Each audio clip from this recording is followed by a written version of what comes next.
শেষ পর্যন্ত যা ঘটলো তা কেউ বিশ্বাস করতে পারছে না। ওয়েলকাম বন্ধুরা আপনাদের ভালোবাসার এই চ্যানেলে। আচ্ছা বলো তো, একটা দেশ যদি এমন একটা কাজ করে যেটা দেখে তার সবচেয়ে বড় শত্রু রাতে ঘুমোতে না পারে, সেটাকে কি বলবে? কূটনীতি? না, আমি বলবো চেকমেট। আর ঠিক সেই কাজটাই আজকে ভারত করে দেখালো। দেখো, আজকে এমন একটা খবর এসেছে যেটা নিয়ে দিল্লিতে উৎসব চলছে, আর অন্যদিকে বেইজিংয়ে বেইজিংয়ে কি চলছে সেটা আপনাদের পরে বলবো। কিন্তু আগে বলো, তুমি কি কখনো ভেবেছিলে যে একটা অস্ত্র বিক্রির চুক্তি একটা গোটা দেশের ঘুম কেড়ে নিতে পারে? হ্যাঁ, পারে বন্ধুরা। আর আজকে সেটাই হলো। কিন্তু কিভাবে? একটু থামো। আগে একটা জিনিস বোঝো, ব্যাপারটা শুধু টাকার না, শুধু অস্ত্রেরও না। এটা একটা গেম, একটা দীর্ঘমেয়াদী, অত্যন্ত ঠান্ডা মাথার স্ট্র্যাটেজিক গেম। আর এই গেমে আজকে ভারত একটা এমন চাল দিল যেটার কথা কেউ হয়তো আন্দাজও করতে পারেনি। এখন প্রশ্ন হলো, কোন দেশ, কোন চুক্তি, কি এমন হলো? একটু ভাবো, এশিয়ার মানচিত্রটা মাথায় আনো। একটা দেশ আছে যে দেশটা দশকের পর দশক ধরে চাপে আছে। তার উত্তরে একটা বিশাল পাওয়ার, সেই পাওয়ার বারবার তার সমুদ্র সীমায় ঢুকে পড়ে, তার মাছ ধরা নৌকো তাড়িয়ে দেয়, তার দ্বীপ দখল করার চেষ্টা করে। সেই দেশটা একা লড়াই করে আসছে।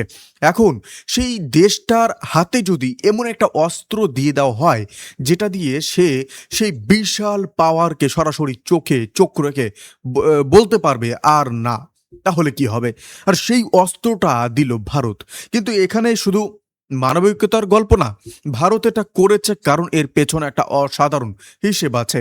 এমন একটা হিসেব যেটা বুঝলে তুমি বলবে যে ভাই, এটা তো বলতে পারেন যে জিনিয়াস মুভ। কি সেই হিসেব?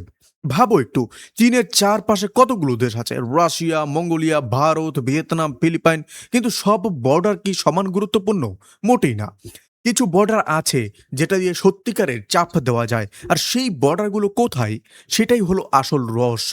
আর সেই রহস্যের উত্তরে লুকিয়ে আছে আজকের এই চুক্তির মধ্যে। বন্ধুরা, ভারত আজকে ভিয়েতনামের সঙ্গে ব্রাহ্মস সুপারসনিক ক্রুজ মিসাইলের ডিল ফাইনাল করে ফেললো। প্রায় $650 মিলিয়ন চুক্তি। ফিলিপাইনের পরে ভিয়েতনাম হলো দ্বিতীয় দেশ যে ভারতের এই মিসাইল কিনছে। এখন বোঝো কেন এটা বিশাল ব্যাপার। ভারতের সীমান্ত থেকে চীনের ভেতরে 1000 কিলোমিটারের মধ্যে মাত্র 2.5 থেকে 3% মানুষ থাকে। মানে ভারত থেকে চীনের জনঘনত্বের দিক দিয়ে চাপ দেওয়া কঠিন। কিন্তু ভিয়েতনামের বর্ডার, সেটা চীনের এমন এলাকা ছুঁয়ে আছে যেখানে চীনের 97% মানুষ থাকে। সিনজিং, সাংহাই, বেইজিং সব ব্রাহ্মসের রেঞ্জে আসবে বন্ধুরা।